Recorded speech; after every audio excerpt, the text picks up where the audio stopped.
In this video, I find another gorgeous free campsite, cook a meal using freeze-dried food, and enjoy a beautiful sunset. Tonight we are at another forestry recreation site called Sunset Lake. You can see the sun back there, but it hasn't quite set yet. I'm hoping it's got its name, Sunset Lake, for the great sunsets you can get. We'll have to wait a few more minutes to see if that's true.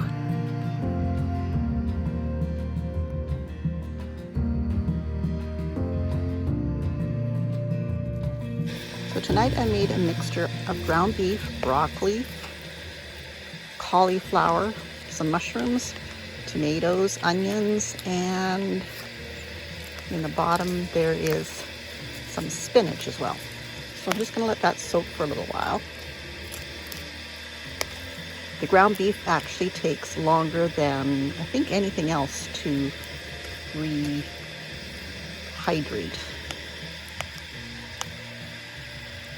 But once it's all done, I'll warm it up. I probably should put a cover on it. I got my tea in there and my collagen and my sweetener. Kettle's now boiling.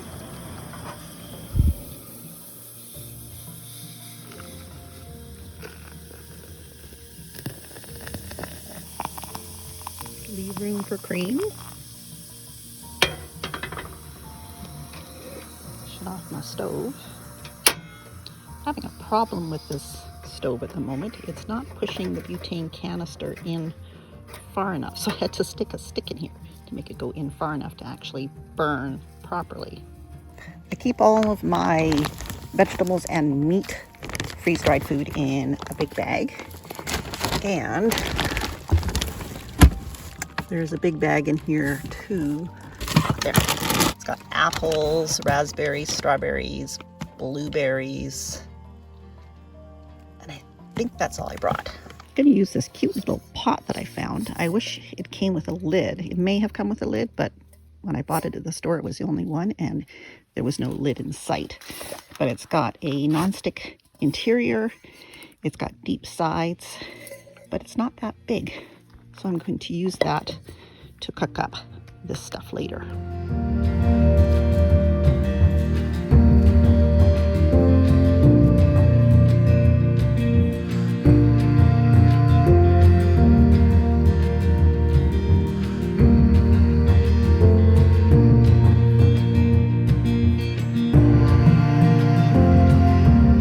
Some loons call out there, which is really cool. I love loons. We get a few on the lake up at the cabin, but come freeze up, they're gone. So these ones probably go somewhere too, because I'm pretty sure this lake will freeze up as well. We're in the fairly north country part of BC now. Starting to heat up in there. See all the different vegetables in there. There's some cauliflower and broccoli.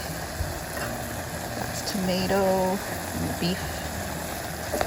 And you can see the spinach is kind of intermixed with everything. And there's a piece of mushroom. So I'm going to add, getting all steamed up, I'm going to add some ghee and some garlic plus and some steak spice. There's the ghee in there. Got a nice buttery flavor. And some steak spice. And the garlic plus.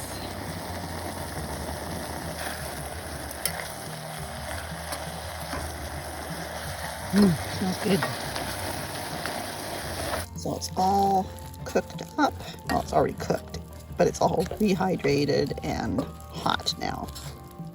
And it tastes pretty good. I think I'm going to add a little bit more ghee to it though, because I do like a buttery flavor. This is so good. It's amazing how good this is. It's, yeah, really good. I didn't think I was going to be able to eat the whole pot, but because it tastes so good, I actually might. I don't need to, but I might. I left the dish that I rehydrated it all in and didn't clean it yet. So if I have leftovers, I'm just going to throw it in there and put it in the cooler. But there may not be any leftovers.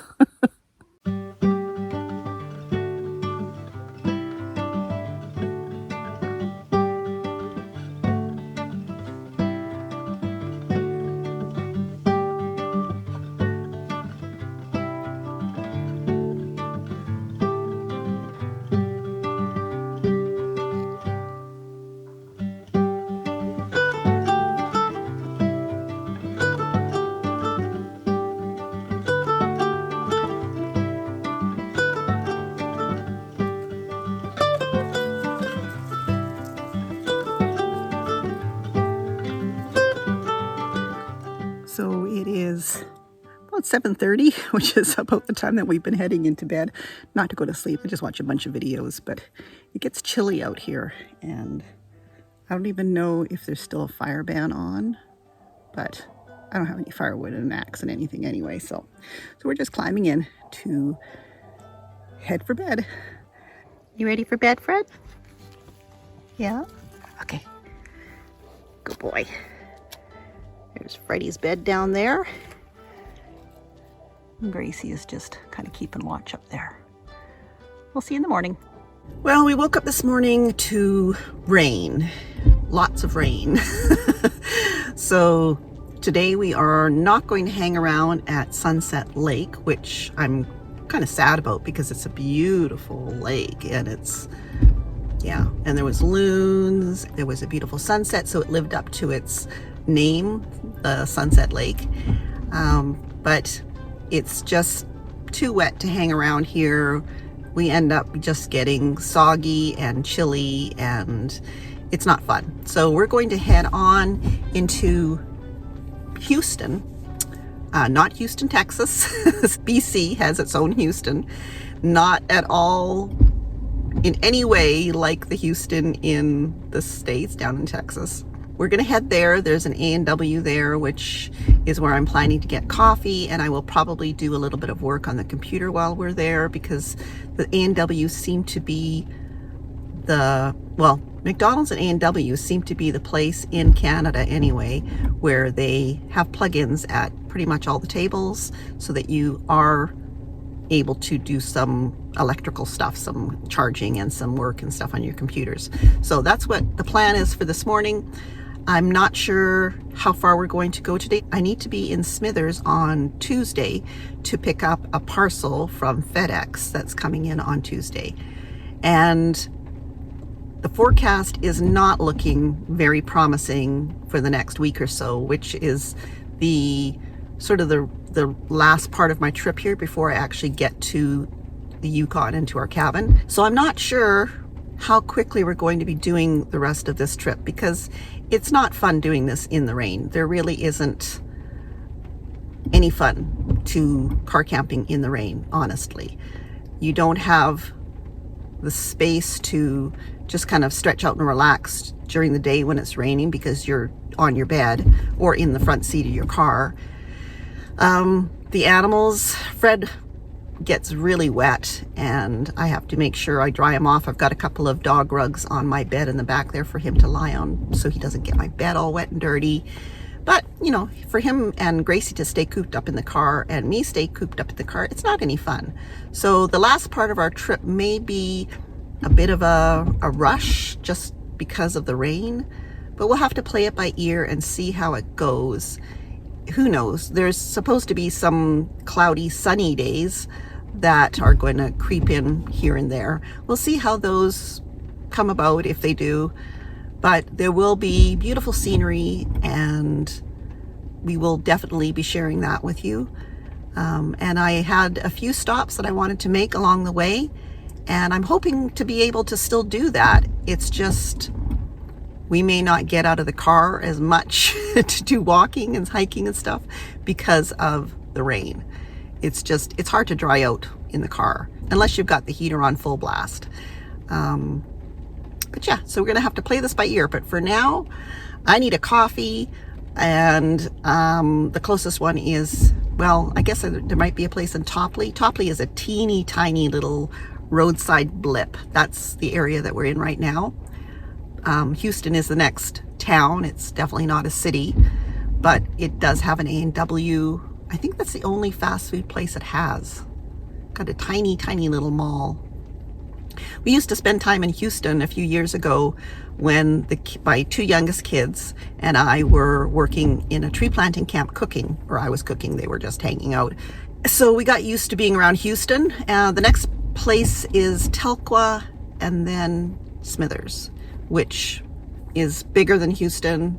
Still not a big town, but it's a really pretty town. I really want to show you around Smithers because it's a place that's near and dear to my heart because it was our home for 6 years and I just love it there. So that's what we're going to do today. So let's get going and get that coffee and yeah, get on with the day.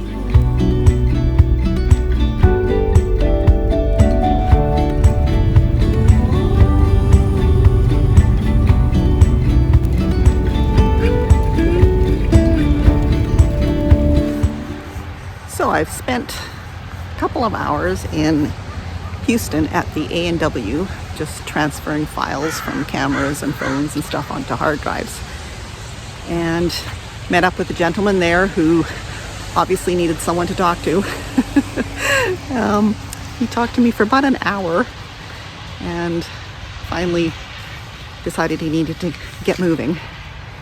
But there are lonely people out there, and taking the time to listen sometimes is just all you need to do. But now I'm out walking Fred in the park, which is right along the highway as you go through Houston. It's a really nice park, and actually had Freddie here when he was just a little puppy. So that would be 11 years ago, plus a bit more now. And I'm just walking by a fountain that Freddie actually had his first swim in. Of course, at that time it was full of water. It's been all drained for the winter now. But pretty nice. This park is great if you're looking for just a place to stretch your legs as you're going through Houston. There's not a lot to Houston. There's a few stores, a little mall. They now have a Tim Hortons as well as an A&W, which is nice. They didn't have that last year when we came through. What else? Oh, it does have the world's largest fly fishing rod in this park. And I don't know if you can see it. It's right sticking up right there. We'll go over and take a closer look at it. But it's not in proportion because the fly fishing rod is actually quite a bit longer, but it's still pretty cool. Today is Sunday and nothing is open except the grocery store and, you know, like the Timmy's and the A&W. There's no stores open that you can just browse through for a souvenir or to pick up something. Even the drugstore's closed. So yeah, we're not going to stick around here. We're going to head on to Smithers. I'm not sure if we'll go all the way to Smithers today or not, but that's the direction we're going. And hopefully we can find a decent place to sleep tonight that's not muddy, because the rain makes mud and the mud makes car dirty. So we're hoping to find some place that's not muddy. Still got some cosmos blooming in the garden here. Those are so pretty. And some snapdragons. Fred's having a good old roll in the wet grass. Fred, you're gonna be all wet to get in the car. He just loves rolling. So are you ready for this? The world's largest fly fishing rod. It's pretty exciting. There you have it.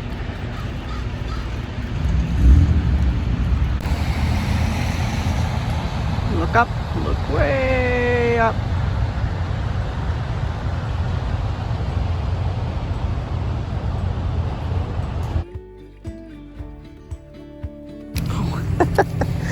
Have to stop for another roll. And we're off on our way to Smithers. We'll see you there in the next video. Bye for now.